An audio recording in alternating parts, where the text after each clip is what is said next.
अध्याय में हम लोग आज प्रवेश करेंगे, भारतीय पेंटिंग्स, भारतीय कला का एक और आयाम paintings. I hope all of you are getting my voice. आपको हमारी आवाज सुनाई दे रही होगी, ऐसा हम उम्मीद करते हैं। भारतीय कला और भारतीय संस्कृति की एक अभिव्यक्ति पेंटिंग्स द्वारा होती है। We began with last time with architecture, और जहां तक आर्किटेक्चर की हिस्ट्री की शुरुआत हम लोग देखते हैं ये सिंधु घाटी सभ्यता के आर्टिफैक्ट से मिलती है। वहीं पे पेंटिंग्स या चित्रकला को अगर हम देखें तो चित्रकला की अभिव्यक्ति उससे बहुत पहले शुरू हो गई, और शायद मनुष्य की जीवन की का प्रारंभ जहां से हुआ, from the place where man had its beginning, paintings have existed till since that time. So you'll find कि भारत की सांस्कृतिक विरासत का परिचय भारतीय कला के अनेक तरीके से होती है, और इसका स्थानीय सांस्कृतिक प्रभाव भी सामने आता है। इस कहाँ से शुरुआत हम लोग मानते हैं इसे, लगभग मेहरगढ़ से। और इसके जो अलग अलग आयाम हैं, इसमें आप देखेंगे कि इसमें हम लोग नेक्स्ट स्लाइड पे चलते हैं। कला की अभिव्यक्ति लिखित स्रोतों द्वारा, not moving,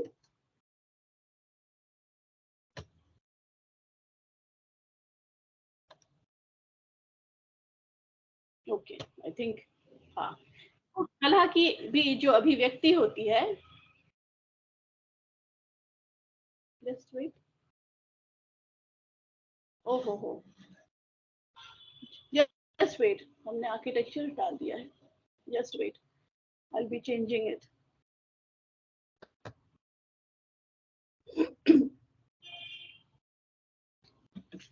Just wait a little, wait a little.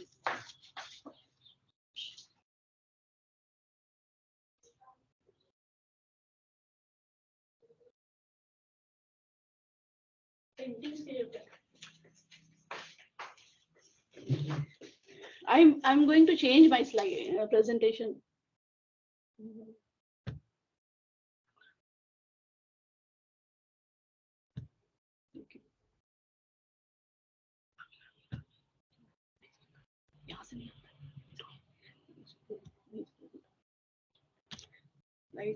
Just हम अपना प्रेजेंटेशन चेंज कर रहे हैं। आर्किटेक्चर नहीं, कंप्यूटर है ना? हाँ,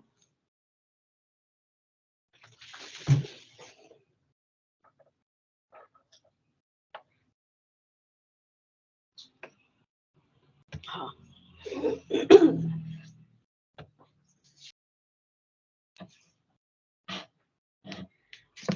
ये जब तक स्टार्ट होता है तो भारत की सांस्कृतिक विरासत का परिचय भारत की कला के इतिहास से होता है, और कला की अभिव्यक्ति अलग अलग तरीके से होती है। पेंटिंग्स भी उसका या चित्रकला उसका एक बहुत महत्वपूर्ण अंग है, और शायद इसकी शुरुआत बहुत पहले हुई, much before architecture and sculpture began. तो इसलिए इसकी जो हम लोग विरासत की तलाश करते हैं, ढूंढते हैं, when we search for its legacy, we trace back to which place, till Mehrgarh, which is about 7,000 years ago, much before the Indus Valley civilization, यानी सिंधु घाटी सभ्यता से भी पहले इसका विकास हुआ। और ये कि किस प्रकार से इसकी अभिव्यक्ति देखने को मिलती है, स्थानीय सांस्कृतिक प्रभावों से भी इसमें विविधता हुई, और इसका विकास निरंतर होता चला गया। तो ये कि पेंटिंग जो है या चित्रकला, वो एक बहुत पावरफुल मीडियम है अभिव्यक्ति का, बहुत एक सशक्त माध्यम है अपनी अभिव्यक्ति के। जैसे और साधन होते हैं, नृत्य कला है जो आप लोग करेंगे, इसका एक अंग है, इसका एक पार्ट है सिलेबस का आपका। तो नृत्य के साथ साथ आप देखेंगे कि आप गायन, नृत्य, आर्किटेक्चर या स्थापत्य कला, मूर्ति कला, उसके बाद पेंटिंग्स, तो ये सारी चीजें आप इस कला के अलग अलग ललित कलाओं का विकास होता गया, और इस तरह हम देखते हैं कि इसका अध्ययन हमें आज करना है। तो पेंटिंग्स जो है, इसकी शुरुआत, जर्नी की शुरुआत बहुत पहले हुई। The journey of paintings began a long time ago, and this can be traced to about 7,000 years before, and maybe by excavations, if we unearth several things, जब इसके डेट और पहले जा सकते हैं। अजंता, इसमें हमको किस किस चीज को पढ़ना, अजंता के म्यूरल्स का अध्ययन करना है, मुगल पेंटिंग्स का अध्ययन करना है, साथ साथ साथ कांगड़ा पेंटिंग्स का अध्ययन करना, कांगड़ा चित्रकला, राजस्थानी चित्रकला, मधुबनी चित्रकला और झारखंड की, ये हमारा राज्य है। तो झारखंड के पेंटिंग्स के अंतर्गत आप देखेंगे कोबर है, सोहराई है और जादू पटिया है। तो ये सोहराई पेंटिंग्स आप पूरे शहर में अगर घूम रहे हैं तो सोहराई पेंटिंग्स के रूबरू आप आते होंगे। You have seen in with in Tata steel and outside that area also you will find कि कई जगह वॉल्स को पेंट किया गया है। Outside every prominent building walls में पेंटिंग्स है, अधिकांश पेंटिंग्स इसमें सोहराई है। तो इसका जो विकास है, इसकी निरंतर यात्रा पे हम लोग एक बार प्रकाश डालेंगे। That is we will see how the journey of paintings began and journey of painting is wonderful. इसे देखना, इसका अध्ययन करना, जो कला के का अध्ययन करते हैं, खास के आर्ट्स की स्टडी करते हैं as their main subject, they have a much more grasp, उनकी ज्यादा रहती है। पर ये के मोटे तौर पे you should have a knowledge of all our legacies, यानी कल्चरल धरोहर जो है हमारी, उसके बारे में आपको जानकारी रहनी चाहिए। और इसी कारण इस अध्ययन की शुरुआत की गई है, इसी कारण इसको इस हमारे आपके सिलेबस में इंक्लूड भी किया गया है। उसका एक बहुत ही महत्वपूर्ण कारण है कि भारत के का परिचय आपको मिले, और भारत का परिचय उसकी कलाओं के द्वारा सबसे ज्यादा अच्छी तरह से मिलेगा। तो पेंटिंग्स जो है ये it has been a very powerful medium of expression. I will move on to next slide. Paintings have been a very powerful medium of expression in India, और इसका बहुत लॉन्ग इसकी हेरिटेज है, यानी इसकी धरोहर, इसकी विरासत बहुत पुरानी है। और ये भी कि early traces of paintings can be seen as rock art. गुफाओं में पेंटिंग्स देखी गई है। अजंता म्यूरल्स को हम लोग पढ़ेंगे तो देखेंगे कि अजंता की गुफाओं में बहुत फ्रेस्को पेंटिंग्स का एक पार्ट मिलता है। और ये भी कि इंडस वैली सिविलाइजेशन में, सिंधु घाटी सभ्यता में पॉटरी पे पेंटिंग्स मिलती है। Paintings have been found in every place, और हर समय की कोई खासियत रहती है। There are some special features, some salient features of all the paintings that, जो जितनी कैटेगरी आपको मिली है सबकी प्रमुख विशेषताएं हैं। जैसे हम लोग रॉक आर्ट से ये शुरू करेंगे, जो अजंता म्यूरल्स, जो उसकी एक सबसे सशक्त अभिव्यक्ति है, सबसे powerful expression of rock art seen in Ajanta. And हम लोग जो फीचर्स डिस्कस किए थे पिछली बार, जो भारतीय कला के फीचर्स हैं, उसमें सारी चीजें, जैसे इंक्लूसिवनेस है, जैसे कि डोमिनेंस ऑफ रिलीजियस थीम्स है, वो सारी चीजें देखने को मिलेंगी। क्योंकि यहाँ पे जो अलग अलग केव्स हैं उसमें हिंदू रिलीजन से संबंधित, बौद्ध धर्म से संबंधित और साथ साथ जैन धर्म से संबंधित गुफाएं हैं, जिसमें की पेंटिंग्स की को पाई गई है। तो ये कम्युनिकेशन ऑफ रिलीजियस प्रिंसिपल्स भी हुआ है, थॉट्स हुआ है, इसके जेस्चर्स महत्वपूर्ण है, इसकी अभिव्यक्ति किस प्रकार से हुई है, मुद्राएं महत्वपूर्ण है। और साथ साथ हम ये भी देखेंगे कि भारत की जो ट्रेडिशन है in case of paintings, rock art सबसे पहले थ्राइव किया केव्स में, और फिर रॉक शेल्टर्स में इसकी शुरुआत हुई है। नर्मदा वैली में इसे देखा गया है। It is been found in the Narmada valley, Kaimur mountain ranges of central India, and later the painting of this period was discovered in Karnataka, Andhra Pradesh, and in some certain other areas. हम लोग इसको slide को थोड़ा थोड़ा सा आगे बढ़ाते रहें। You'll find कि रॉक इसकी जो प्राइमरी अभिव्यक्ति हुई है वो गुफाओं में हुई है सबसे पहले। This painting are done in the style of line drawings. Initially जो paintings है उसकी शुरुआत line drawing से हुई है। और आप देखेंगे कि भारत की बहुत यानी चित्रकला से संबंधित जो इसकी लेगेसी है, उसकी ट्रेस बहुत पुरानी जाती है, बहुत पुरानी जाती है। तो लाइन ड्राइंग्स के साथ साथ हुई है। कभी कभी हेवी आउटलाइन है, कभी कभी बहुत माइन्यूट आउटलाइन है, और हैश्ड लाइंस भी है।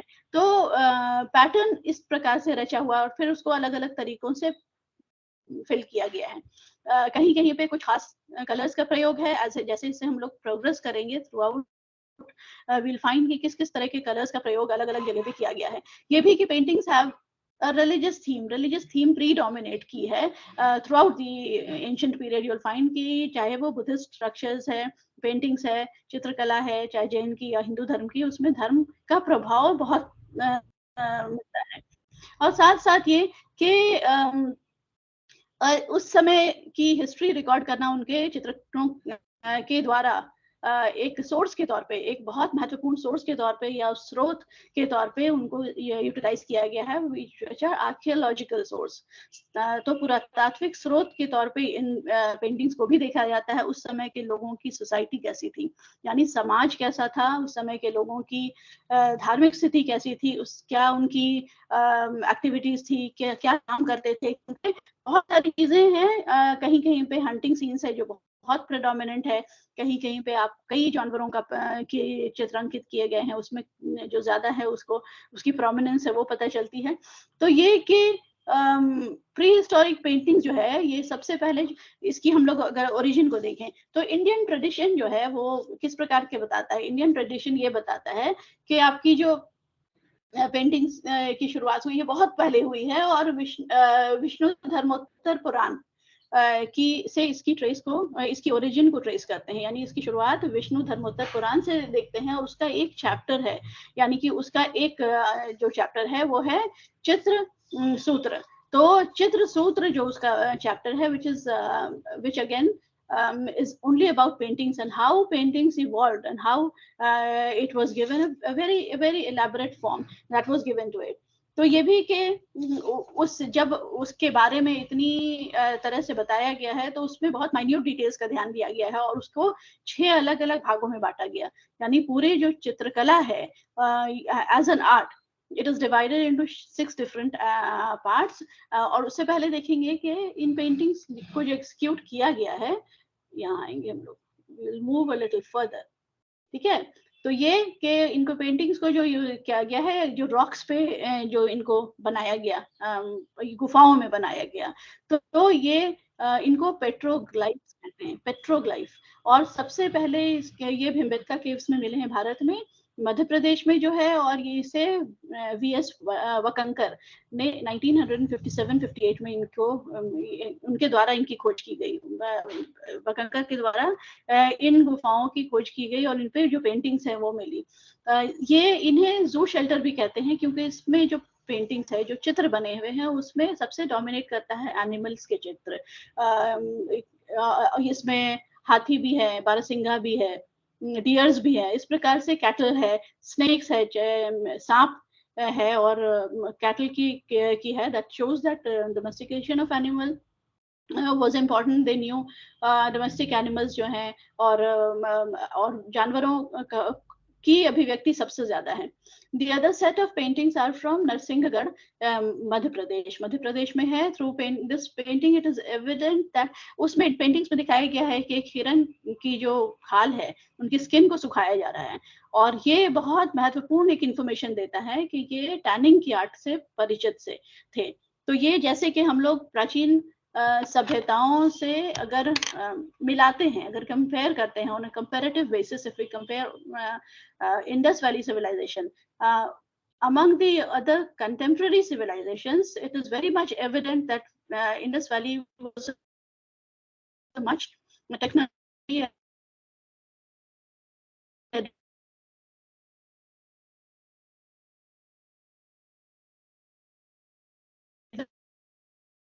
योजना उसकी बहुत अच्छी थी, बहुत ही ज्यादा डेवलप थी, जैसे कि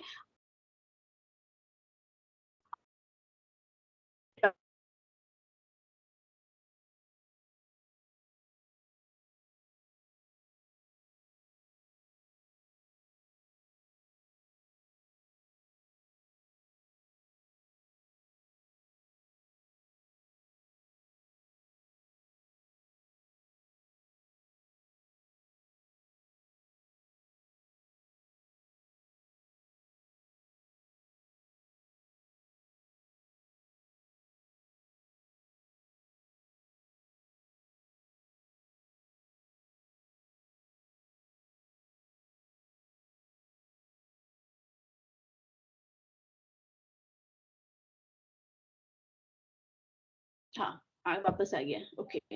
तो टैनिंग का जो आर्ट है, जिससे वो परिचित थे, वो उनकी एडवांसमेंट शो करता है, उनकी जो यानी कितने वो तरक्की कर चुके थे, how advance they were in several areas, वो शो करता है। ओके। अब देखिएगा, हम लोग जब भारतीय कला के विकास की बात करते हैं कि बहुत शुरू में इसके एक अच्छी तरह से उसका अध्ययन किया गया and how it evolved as an art. तो शद अंगास, the 6 limbs of arts are known through Indian, if you study ancient Indian literature, it had a very early beginning, और इसके द्वारा देखा गया जा रहा है कि इसमें 6 अंग देखने को मिलते हैं। अब ये कि Indian tradition also attributes the origin of art to Sage Narayan. He created and कला की उत्पत्ति का श्रेय ऋषि नारायण को भी दिया जाता है, और उनके द्वारा फिर वो आगे बढ़ा, उसका विकास हुआ। और ये जो अलग अलग तरह की चीजें हैं, you'll find के 6 अंग जो माने जाते हैं, ये 6 अंग जो माने जाते हैं पेंटिंग्स के अध्ययन के कला की शैली के, उसमें रूप भेद पहला है। और ये बहुत प्राचीन साहित्य से निकल के आया है कि वैरायटी ऑफ फॉर्म की जो वैरायटी है, यानी कि विभिन्न प्रकार का रूप, जो उसका आकार होता है, उसका प्रकार, उसके कई रूप हैं। तो ये पहला, जिसको कि रूप भेद कहते हैं। नेक्स्ट इज प्रमाण यानी प्रोपोर्शन और साइज, यानी कि उस समय इस चीज पर बहुत ध्यान दिया जाता था कि जिस चीज को बनाया जा रहा है, जिस चित्र को बनाया जा रहा है, अगर वो किसी जानवर का है तो उसके प्रोपोर्शन और साइज को ध्यान देना है। यानी कि अगर छोटा भी बन रहा है तो it should be exactly in proportion to the size. So ये एक बहुत डेवलप्ड किस्म का आर्ट था। तीसरा है भाव्य योजना, और ये कि आप देखेंगे कि डिफरेंट इमोशंस, भाव को की एक्सप्रेशन हुई है, और इमोशंस एक बहुत महत्वपूर्ण है। और अलग अलग जब हम लोग स्कूल्स ऑफ आर्ट को देखते हैं तो उसमें देखेंगे कि किसी पे भाव पे बहुत जोर दिया गया है, किसी पे उसके बॉडी के फॉर्मेशंस पे जोर दिया गया है, किस प्रकार से बैठे हुए हैं, उनके हाथों के भाव क्या बता रहे हैं, उनके चेहरे के भाव क्या बता रहे हैं। तो भाव योजना was a very important element of study at that particular time. लावण्य योजना यानी कि इतनी खूबसूरती से उसको प्रेजेंट किया गया है, creating the lustre and retaining the freshness of colour. So ये कि जो एक फ्रेशनेस है कलर की फ्रेशनेस को रिटेन किया गया है, और बहुत उसके अनुपात पे उसके आकार पे ध्यान दिया गया है, और उसकी भावनाओं पे भी ध्यान दिया गया है। तो ये है फिर सदृश्य, ब्रिंगिंग लाइकनेस एंड फॉर्म। बिल्कुल जो जिस चित्र को बनाया गया है वो देखने में पता चले, जिसको एक्सप्रेस किया जा रहा है उसे देखने में पता चले कि क्या है वो, ठीक है। एंड देन वी फाइंड कि वर्णिका भंग, creating colour effect to bring the depth of the work, यानी कि उस कलर के द्वारा जिस प्रकार से क्रिएट किया गया उसकी कोई डेप्थ है, जो यानी फॉर्म्स जो है वो पता चलने चाहिए। तो इस प्रकार से ये बहुत महत्वपूर्ण अध्ययन है, और देखेंगे कि जो चित्रकला के हर आयाम को इसमें इंक्लूड करने का प्रयास किया गया है। यानी जो लोग आर्ट को पढ़ेंगे वो डेफिनेटली चित्र सूत्र तक जाएंगे, और उसमें जिस प्रकार से उसे डिवाइड किया गया है कि उसकी अभिव्यक्ति जो है वो आर्ट की, चित्रकला की वो 6 अलग अलग तरीके से होती है। इसलिए अगर उसकी इवैल्यूएशन भी होगी तो there will be a marking on each of these 6 aspects. ये महत्वपूर्ण है। साथ साथ उसके बाद देखेंगे कि technique of colouring the text, यानी कि ये तो ड्राइंग की बात हो गई कि हम ड्रॉ कर रहे हैं तो उसमें इमोशंस की भी अभिव्यक्ति होनी चाहिए, उसमें फॉर्म एंड साइज भी पता चलना चाहिए, लाइकनेस भी होनी चाहिए। यानी कि आप चित्र को देख के एकदम इंस्टेंटली बता देंगे कि हम किस चीज को कर रहे हैं। Apart from that you will find के ये मूव नहीं कर रहा, just wait.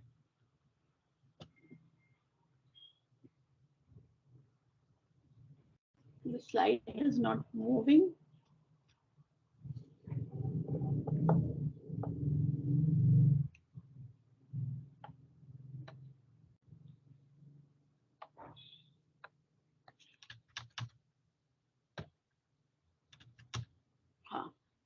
We are getting another slide. तो टेक्निक भी इसकी अलग है। टेक्निक जो यूटिलाइज की गई है, यानी कि technique of colouring the text, वो जो कलर किया गया है उसमें उसको भी अलग अलग तरीके से किया गया है। तो भाव के अंदाज पे लिम्स है, different kinds of paintings are discussed, and how it is important to include all these things when you are in the final drawing, in the final presentation that is there. बिंदु वर्तना, यानी कि shading bye dots के द्वारा, अलग अलग colour के dots के द्वारा अगर उसकी शेडिंग की जा रही है, उसकी में कलर भरा जा रहा है, तो उसे बिंदु वर्तना कहते हैं। लाइक जैसे कि कंप्यूटर में आप देखेंगे इनलार्ज करने पे पिक्सेल्स आता है, if you enlarge it you'll find it is made up of, entire thing is made up of pixels। तो ये के इसमें बिंदु वर्तना जैसे बिंदुओं से डॉट्स के द्वारा इसकी फिलिंग होती है। दूसरा रेखा वर्तना, रेखी वर्तना, रेखा जो लाइंस है, तो ये फाइन लाइंस के द्वारा, महीन महीन लाइंस रहती है और फाइन लाइंस के द्वारा इसको फिल किया जाता है। तो it is filling the form with line shading, और ये भी इसे सिल्वर पॉइंट कहा जाता है। तीसरा है पत्र वर्णन, पत्र वर्णन। पत्र वर्णन इज की डिफरेंट कलर्स को बहुत ब्रॉड ब्रश से, फाइन लाइन से नहीं बल्कि ब्रॉड ब्रश से अलग अलग कलर्स को यूटिलाइज किया जाता है, हाउ फिलिंग इज शोड। तो ये इसकी अभिव्यक्ति इस प्रकार से होती है। अब हम लोग सीधे सीधे जाएंगे कि ज्यादातर जो पेंटिंग्स है, अधिकांश जो चित्र है वो फ्लोरा और फौना, एनिमल्स और पेड़ पौधे, scenery, that is a very, because as you proceed you'll find it is also a very important part of Mughal paintings, जो miniature paintings के शैली में आती है, which is again the word is derived from minimum। Miniature painting जो है वो minimum शब्द से है, जो छोटी पेंटिंग्स रहती है और उसका आयाम जो है 25 स्क्वायर इंच से ज्यादा नहीं होना चाहिए। उसमें भी द मेन पोर्शन जो ड्राइंग है, मुख्य ड्राइंग जो है वो 1/6 of that, it should be 1/6 of that। वो dimension 25, it should be less than 25, it could be 5x5, it could be 6x4, it could be lesser than that, और उसके भी मुख्य चित्र जो है उससे भी कम अंश को ऑक्यूपाई करेंगे।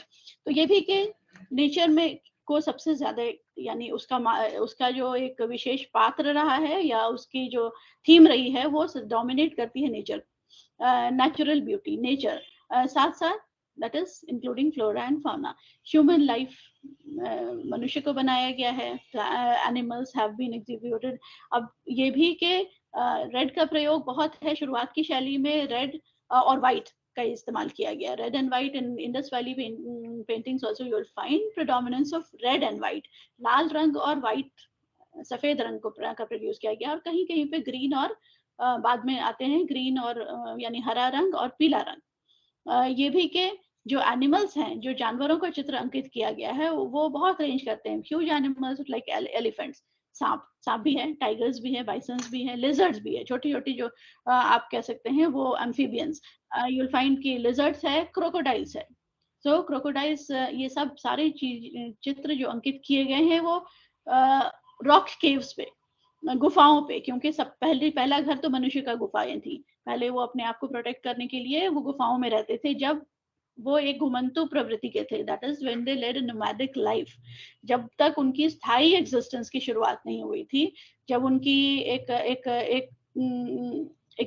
स्टैटिक एग्जिस्टेंस की शुरुआत नहीं हुई थी, दैट इज वो एक जगह से दूसरी जगह जाते थे और वो एरिया जब एक्सप्लॉइट हो जाता था, they moved on to some other place, क्योंकि फल फूल कंदमूल इस प्रकार की चीजों को, then they started hunting small animals और फिर बड़े एनिमल्स। तो ये ह्यूमन लाइफ भी है, ह्यूमन फॉर्म्स भी है।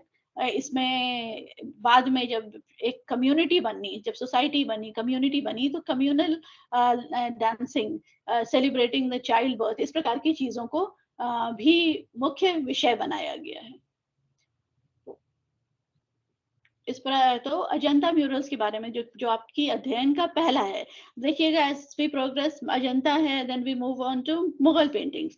अब dimension wise you'll find Ajanta murals huge थे, इसीलिए गुफाओं का प्रयोग किया गया। Mughal paintings exclusively, generally we find it in the form of portraits, in the form of miniature paintings, entire यानी paintings के माध्यम से पूरी किताबों को paintings के forms में लाया गया है। Painting, the department of painting that was it was started elaborately, properly during the time of Akbar, जब उन्होंने एक डिपार्टमेंट ही खोला, लाइक ट्रांसलेशन डिपार्टमेंट, वैसे ये एक पेंटिंग विभाग की शुरुआत हुई।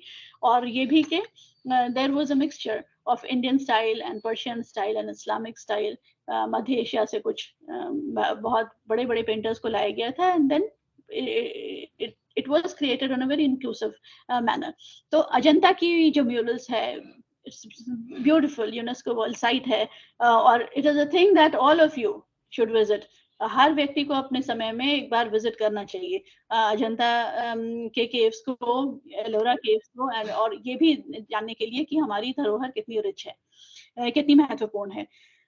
ये के अजंता के म्यूरल्स जो हैं ये महाराष्ट्र जलगांव में है। 29 केव्स है, 29 केव्स है। दो प्रमुख जो भारतीय कला के जो प्रमुख फीचर्स हैं, जो सबसे मेन सेलियंट फीचर्स हैं, उनके दो चीजों को, हर चीज को की अभिव्यक्ति यहाँ पे मिलेगी। Predominance of religious themes, inclusivity, a kind of continuance, तो ये सारी चीजें देखने को मिलती हैं, क्योंकि इसमें अधिकांश जो है वो जातक टेल्स है, बुद्धिस्ट जो केव्स हैं, जातक टेल्स उसकी अभिव्यक्ति सबसे ज्यादा है। फ्रेस्कोज के फॉर्म में है। फ्रेस्कोज यानी कि एक प्लास्टर जैसा लगाया जाता है, उस पर पेंटिंग की जाती है। तो frescoes are supposed to be reminiscent of Sigiriya paintings of Sri Lanka, यानी कि श्रीलंका की जो सिगिरिया पेंटिंग्स है उससे बहुत निकट संबंध है। It is very close to that kind of painting that is found in Sri Lanka.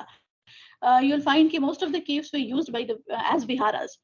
Vihara की बात हम लोगों ने की थी कि बुद्धिस्ट monks and nuns जो रहते थे विहारों में भी हिनायाना फॉर्म ऑफ बुद्धिज्म का जो विहार था वो डिफरेंट था। महायाना फॉर्म ऑफ बुद्धिज्म जो फॉलो करते थे, उनके विहार के बीच में गौतम बुद्ध की मूर्ति रहती थी, और वहां पे जो है विहार के बीच में स्तूप रहता था, बिकॉज हिनायाना फॉर्म एक इमेज को वर्शिप नहीं करते थे। महायाना फॉर्म के द्वारा ही एक भगवान की मूर्ति बनाने के लिए उन्हें भगवान जैसा पूजा जाने लगा, मूर्तियां बनने लगी, तो वहां पे स्तूप और एक जगह उनकी मूर्ति। सो यू विल फाइंड के डिपिक्शंस जो है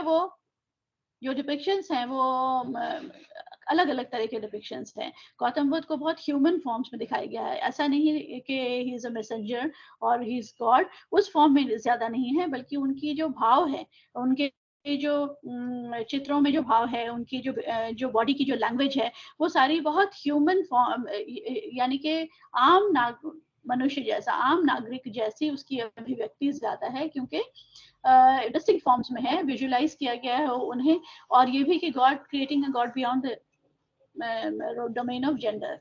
तो कई पेंटिंग्स है, हमने कुछ इंक्लूड करने का प्रयास किया है आपके इसमें, जो बीच बीच में रुक ही जा रहा है।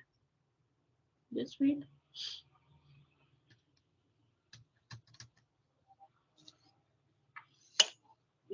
फिर यहाँ रुकेगा अगर तो हमें मुश्किल होगी, बिकॉज अभी हम लोग चित्र तक नहीं पहुंचे हैं, चित्रों तक नहीं हम पहुंचे हैं, तो उसकी किस प्रकार से दिखाएंगे। स्विच, हाँ इधर आएगा, थिंक आया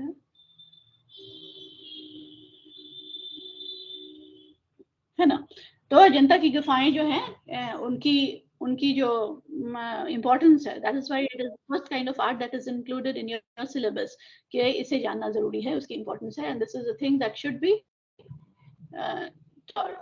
अभी देखिएगा अजंता म्यूरल्स की कुछ खास विशेषताएं हैं, यानी कि सेलियंट फीचर्स ऑफ एक हम लोगों ने salient features of Indian art form किया है, जिसकी शुरुआत बहुत पहले हुई चित्रसूत्र से के द्वारा, और उसमें किस प्रकार से उसे 5-6 डिफरेंट उनके अंग माने गए हैं, और फिलिंग के लिए किस प्रकार से 3 अलग अलग विधियों को इस्तेमाल किया गया, 3 different styles of filling, by dots and by fine lines and then by wide brush. और यहाँ पे हम देखेंगे कि अजंता की जो म्यूरल्स है उसकी कुछ खास विशेषता है। एक तो ये कि it is one of the earliest surviving murals in India. अब इस पर ध्यान दीजिएगा, when we talk about whatever complete thing that was present in India in those times, यानी उस समय भारत में जो कला मौजूद थी उसका एक अंश हमें मिला है, और बहुत सारे उसके जो अंश हैं वो जैसे चाहे लिटरेचर है, चाहे फिर मूर्ति कला है, whether we are talking about paintings, there are several things which are not found in India। बहुत सारे, क्योंकि बाहर से जब लोग आए, बहुत सारे लेके चले गए यहाँ की चीजों को, अंग्रेज लेके चले गए, उससे पहले नादिर शाह के, उससे पहले जो भी आए, तो यहाँ की चीजें बहुत पूरे विश्व के कई म्यूजियम्स का एक पार्ट है।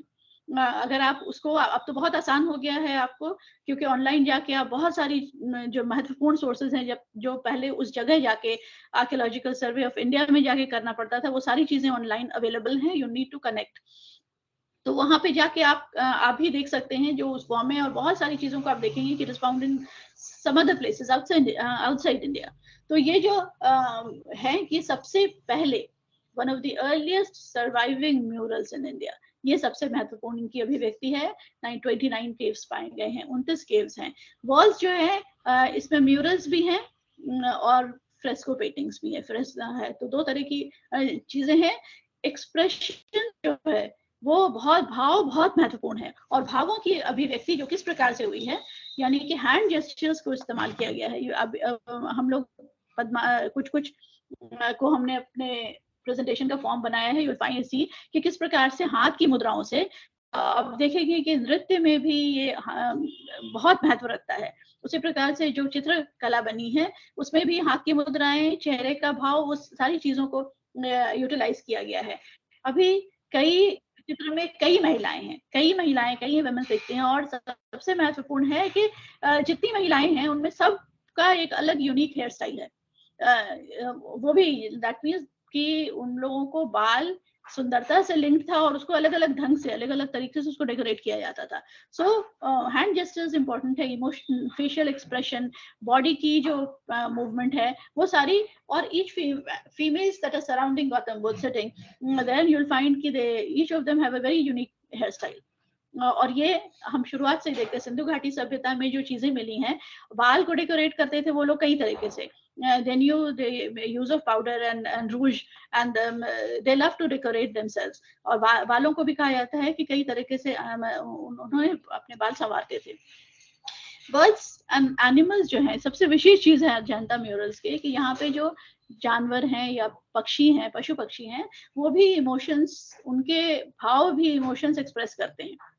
तो ये थीम्स जो है जातक टेल्स है, मेजॉरिटी जो थीम्स है जो बुद्धिस्ट केव्स हैं उसमें जातक टेल्स है। Human values and social fabric is also portrait. तो जातक टेल्स प्रेडोमिनेंट थीम है बिकॉज रिलीजन एक उसका अभिन्न अंग रहा है, और साथ साथ के ह्यूमन वैल्यूज दिखाया है, यानी कि ह्यूमन वैल्यूज को एक विशेष स्थान दिया गया है, और साथ साथ सोसाइटी, सोशल फैब्रिक की जो एग्जीक्यूशन है। भिमबेटका के केव्स में भी देखेंगे फ्लोरा एंड फौना एनिमल्स की प्रेडोमिनेंस है, रिलीजन उतना ज्यादा नहीं है। एग्जीक्यूशन जो भिमबेटका के केव्स में थे, रेड एंड व्हाइट का प्रेडोमिनेंट यूज है, येलो और ग्रीन को कभी कभी यूटिलाइज किया गया है। Communal dancing is seen, that is उस समय तक लोगों का स्थायी एग्जिस्टेंस की शुरुआत हो गई थी। When man started growing crops, वहां से उसका स्थायी एक्सिस्टेंस हो गया, जब उसको खाने की समस्या का निवारण उसने कर लिया। जाहिर है that is the first and primary need of man is food for survival. उसके बाद फिर रहना, कपड़ा आता है सर्वाइव करने के बाद। सो यू विल फाइंड के हम लोग आगे बढ़े थोड़ा सा अजंता म्यूरल से। महत्वपूर्ण जो अजंता म्यूरल्स है, अजंता की जो महत्वपूर्ण पेंटिंग्स है, वो आप देखेंगे कि उनमें किस प्रकार की चीजों की अभिव्यक्ति हुई है। सम ऑफ बुद्धा को एक कॉमन मैन के जैसा बताया गया है, ये महत्वपूर्ण है। ये एक और चीज है कि कई जो महिलाएं हैं उसमें अलग अलग स्किन कलर शो किया गया है। दैट मीन्स कि उसमें रेसेस का एक डिमार्केशन है, रेशियल डिमार्केशन है, अलग अलग जो हैं उनमें अलग है। फिर ये कि कम्युनिटी लाइफ को भी दिखाया गया, कम्युनिटी लाइफ। You'll find, देखिएगा कुछ एग्जांपल्स जिसमें हमने दिया है just for your own convenience कि जातक टेल्स प्रेडोमिनेट की है, ह्यूमन वैल्यूज की बात हुई है। अब हम लोग थोड़े से चित्रों पे जाएं, देख के थोड़ा पता चलेगा, है ना। ये देखिएगा हम लोग, ये बोधिसत्व पद्मपनी। अब इसके भाव, फेशियल एक्सप्रेशन, हम इसकी पूरी ये जो हमने इंक्लूड की है, ये फुल फोटोग्राफ नहीं है। I think I should have taken some other, लेकिन ये कि उसके चेहरे, हाथ के भाव भी दिखते हैं जब उसकी पूरी पेंटिंग देखिएगी। या इसके अलावा इसमें the most important thing is how emotion is express through his face. तो ये बोधिसत्व पद्मापणि का है, और यहाँ पे पूरे अगर इसको देखिएगा तो सिटिंग सराउंडेड बाय डिवोटीज, और ये किस प्रकार से बैठे हुए, इनके आसपास सारे श्रद्धालु बैठे हुए हैं। और उसके बाद ये भी कि इन श्रद्धालुओं में जो कॉमन लोग भी हैं, आम लोग भी हैं, और प्रिंसेस भी हैं, यानी कि राजकुमार भी हैं। That shows the kind of reverence that was given to Buddhism.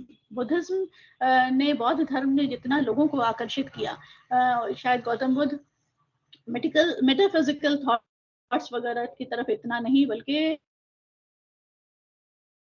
एक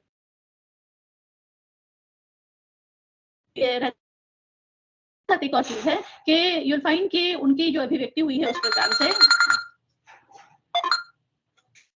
वो महत्वपूर्ण है। तो ये इंपॉर्टेंट है। Bodhisattva Padmapati that is sitting surrounded by people, और इनमें जो है प्रिंसेस भी हैं और commoners also there. Dark hair इनका दिखाया गया है, और साथ साथ एक ज्वेल्ड क्राउन है, यानी उनके सर पे जो ताज है, जो मुकुट है, एकदम ज्वेल्ड मुकुट है, और साथ में he stands holding N attribute. ये है। उसके बाद देखोगे कि दूसरा जो है एक और, this is another important painting that is just wait a little.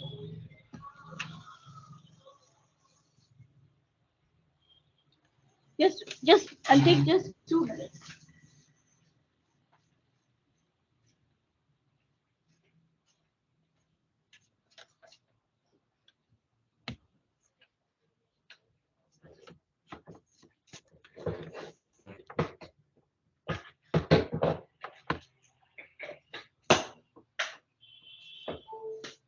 Okay.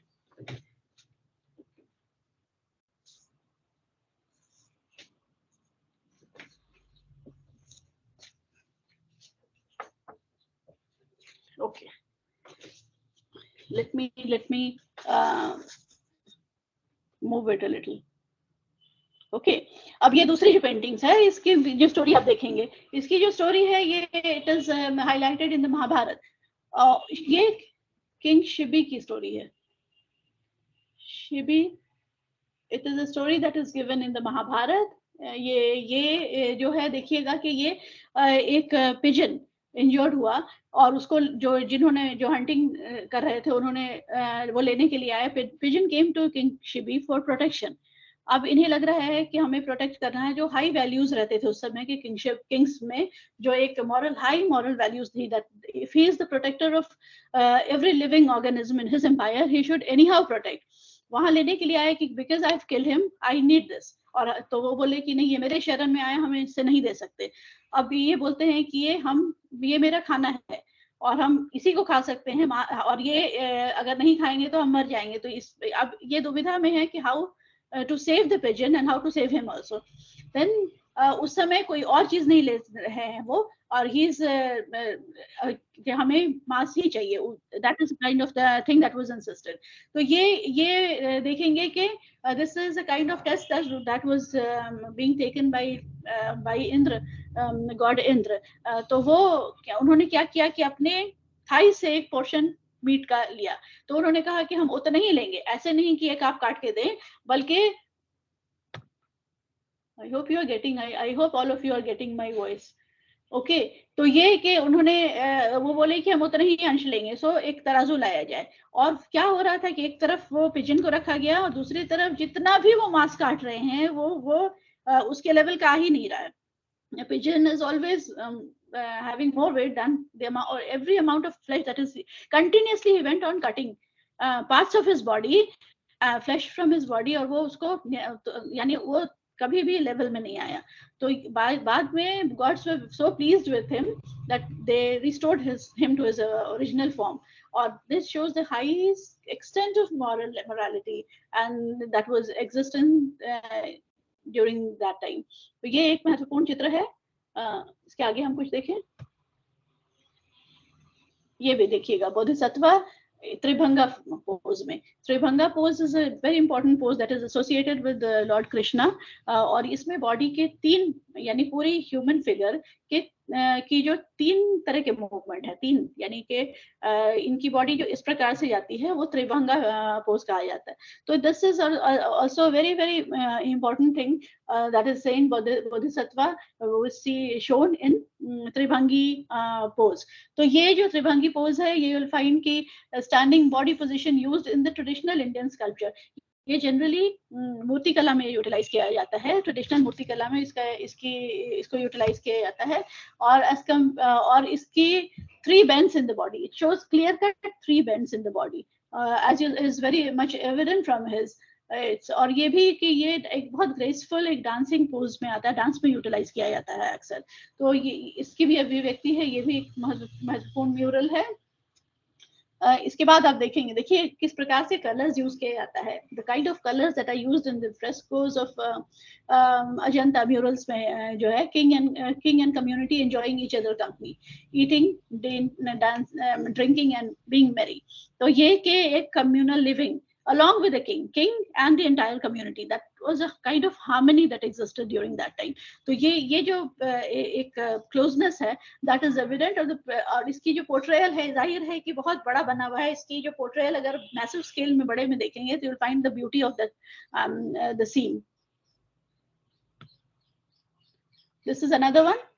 This is another painting of King Janak of Videha sitting in the palace along with his wife, and he's seen as talking to her, यानी वो उनसे बात कर रहे हैं और साथ साथ वो उनसे बात कर रहे हैं, and why he or talking to her and discussing why he wants to renounce the world. तो ये कि why he wants to renounce, यानी कि इस जीवन का त्याग क्यों करना चाहते हैं, और उस प्रकार से and live life of solitude that leads to salvation. Again you will find कि भारत ऋग्वेदिक काल में जो आपके आश्रम व्यवस्था थी, आश्रम व्यवस्था में जो ब्रह्मचर्य आश्रम, जो एक ज्ञान अर्जित करने का समय था, उसके बाद गृहस्थ आश्रम जिसमें व्यक्ति गृहस्थ एक जीवन व्यतीत करता था, फिर वानप्रस्थ आश्रम which was a kind of transition where he handed over the responsibilities to the next generation, and then finally संन्यास आश्रम, जब वो संन्यास ले लेता था अपने वर्ल्डली लाइफ से। तो that is a kind of thing that existed during that time, उसकी एक डिपिक्शन हुई है। तो इसके द्वारा हम लोग देखते हैं कि हम लोगों ने किस प्रकार से इसे थोड़ा सा जानने का प्रयास किया है। अब ये कि पूरी पेंटिंग्स को अगर हम लोगों को 2 क्लास में समेटना है, और जितनी विस्तृत है ये, जितनी बड़ी है ये, अगर इसे 2 क्लासों में समेटना है तो थोड़ा सा मुश्किल है, बट आई थिंक कि आप लोगों को थोड़ा समझ में आया होगा, है ना। थोड़ा सा परिचय मिला होगा आपको भारतीय कला के एक तरीके से, और हम लोग इसको थोड़ा सा हम लोग नेक्स्ट में मूव करेंगे, which I don't think we'll be able to complete it, but we have time.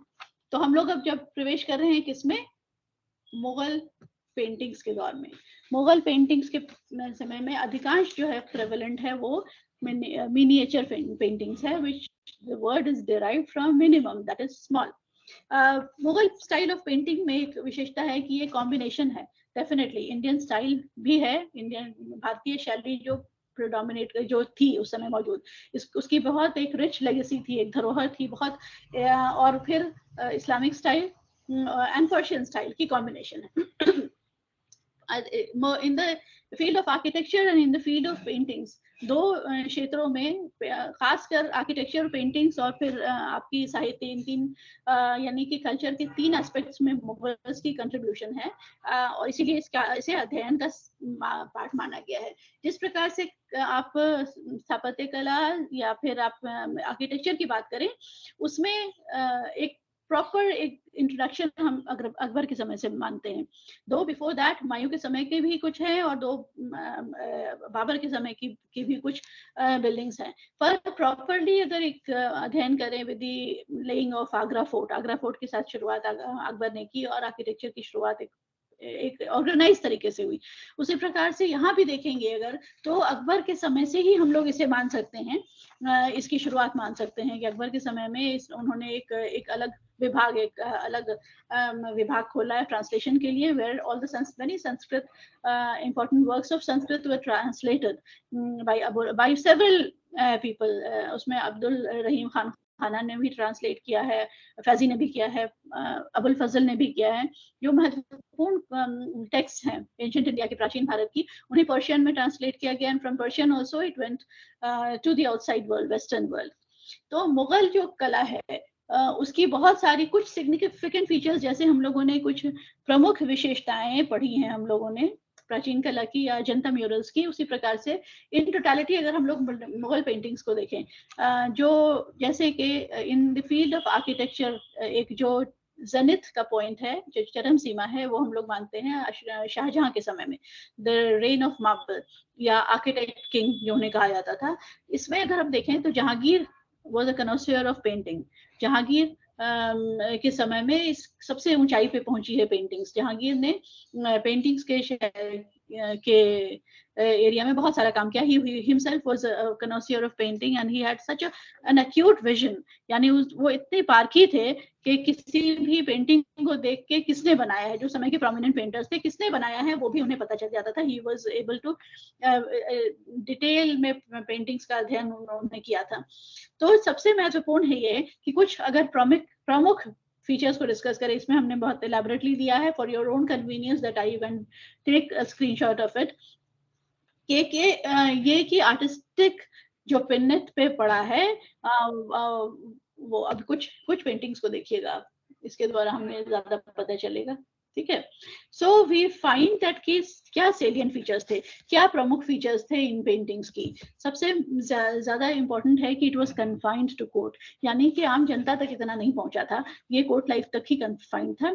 So it was, the painters were given patronage, department was created, school of paintings were formed, so it was a kind of a thing that was confined mainly to the court, not to the common people.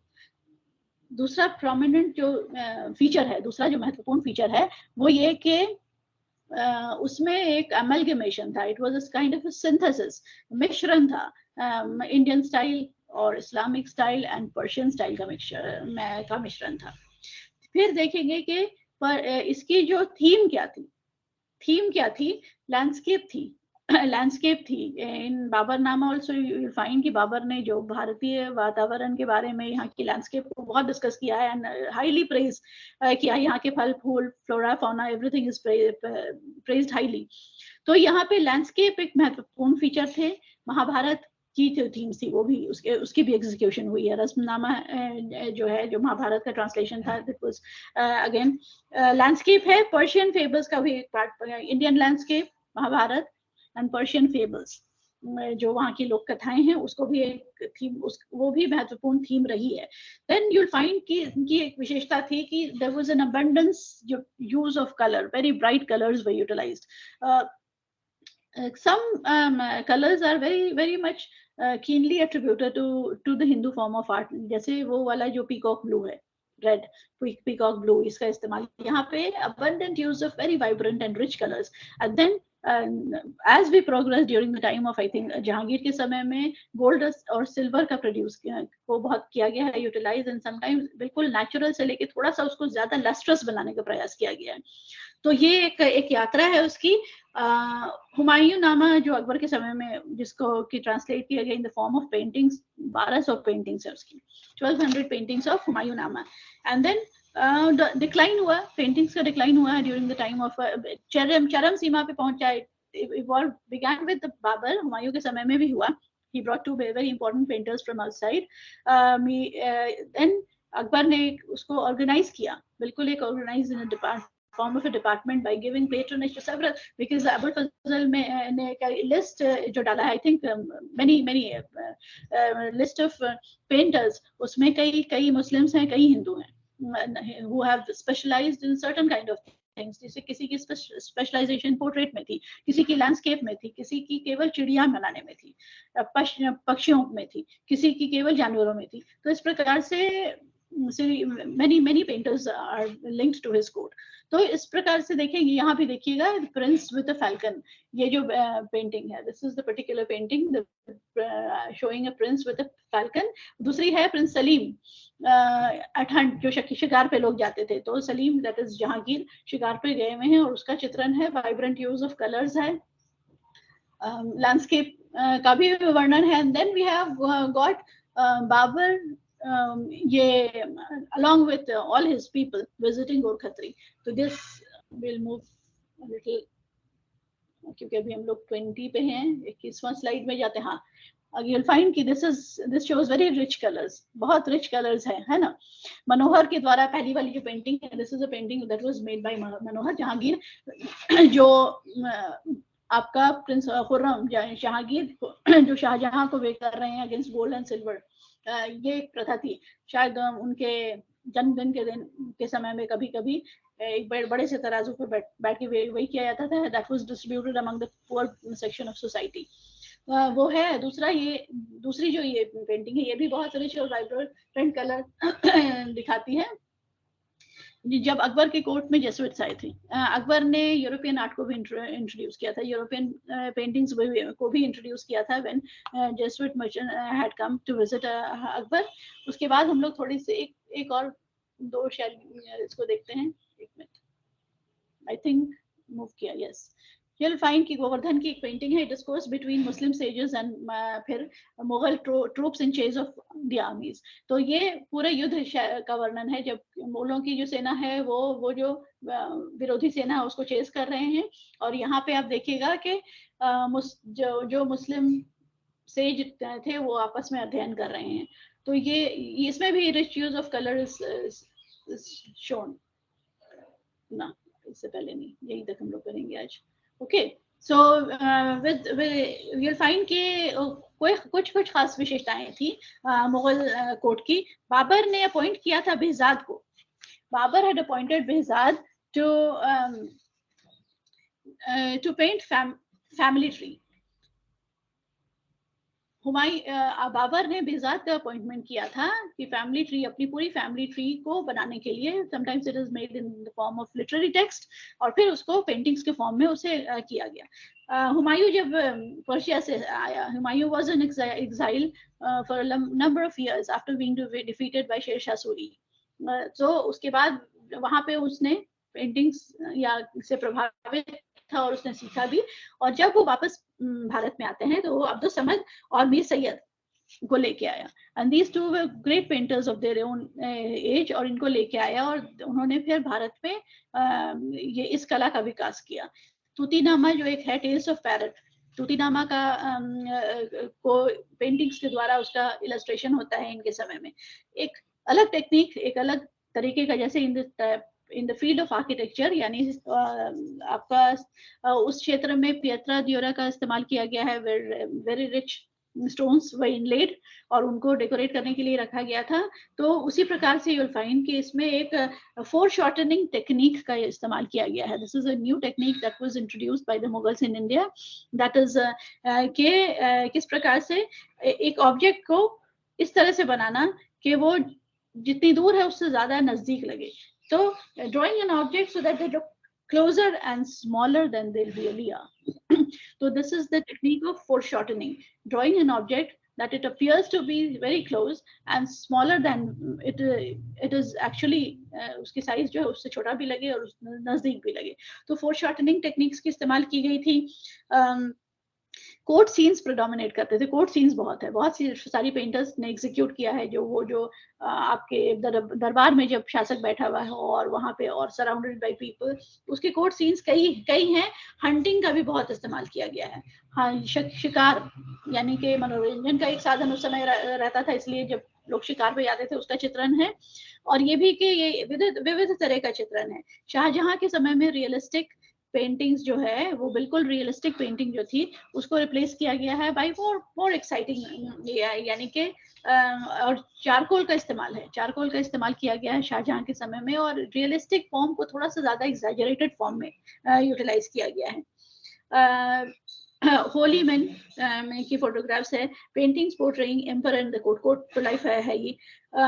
Akbar ने एक विभाग खोला था, translation department की भी शुरुआत हुई थी, और एक पेंटिंग विभाग या चित्रकला का विभाग भी था जिसे तस्वीर खाना कहते हैं। So he gave patronage to several painters. ये भी कि उनके समय में जैसे दसवन थे, बसावन, ये सब बहुत महत्वपूर्ण पेंटर्स थे जिनकी की कला यानी कि अलग अलग क्षेत्र में इनकी कला को देखने को मिलती है। तो अकबर created तस्वीर खाना, gave patronage to several painters, so the art of painting evolved greatly.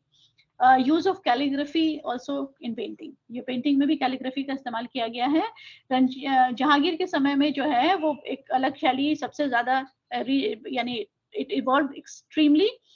margins, उसके समय की जो कृतियां हैं उसमें मार्जिन्स हैं, पेंटिंग्स के चारों तरफ की मार्जिन्स है। और अबुल फजल जो है वो पेंटिंग को एक मैजिकल आर्ट कहते हैं, यानी जादुई आर्ट है, जादुई कला है, जो एकदम यानी फेमस जो मनुष्य को रियलिटी के नजदीक लाती है और एकदम जादू जैसा प्रभाव करती है। इस समय के जो बहुत महत्वपूर्ण पेंटर्स रहे हैं मुगल के समय में, वो अबुल हसन थे, जो पोर्ट्रेट की शैली में स्पेशलाइज करते थे और पेंटिंग ऑफ एनिमल्स। अब तो ये कि Abul Hasan specialised in painting animals, एकदम real portrayal of animals through his paintings, और फिर साथ साथ पोर्ट्रेट बनाने में बिशन दास की स्पेशलिटी थी। He was a portrait painter.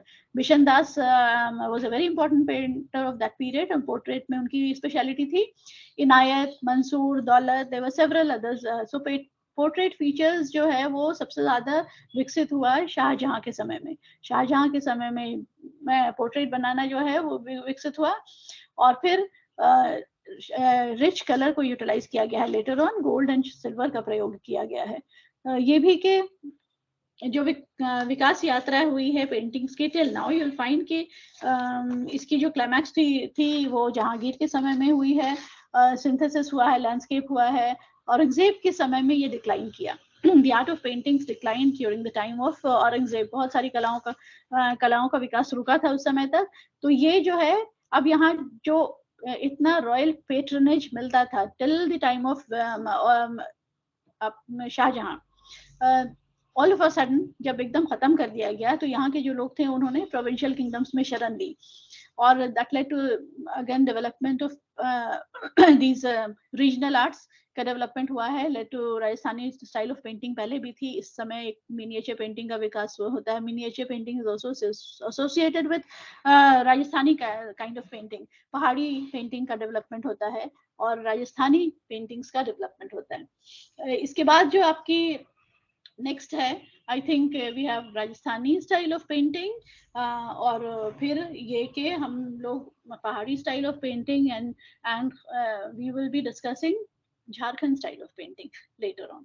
Okay, I think कि कुछ आपको एक ग्रिप मिला होगा on the subject. It is a very beautiful subject, very interesting subject. ये ऐसी शैली है जो कि आपको जैसे कि पेंटिंग एग्जीबिशन कभी लगे तो जाके दिखाएं। जैसे हम लोग कभी कभी कोइन एग्जीबिशन में बच्चों को ले जाते हैं, हिस्ट्री डिपार्टमेंट के बच्चों को कोइन एग्जीबिशन लगता है तो जाते हैं, there is a coin museum every year, we go and visit that. Similarly, if any kind of painting exhibition is there, I think the children should go and C.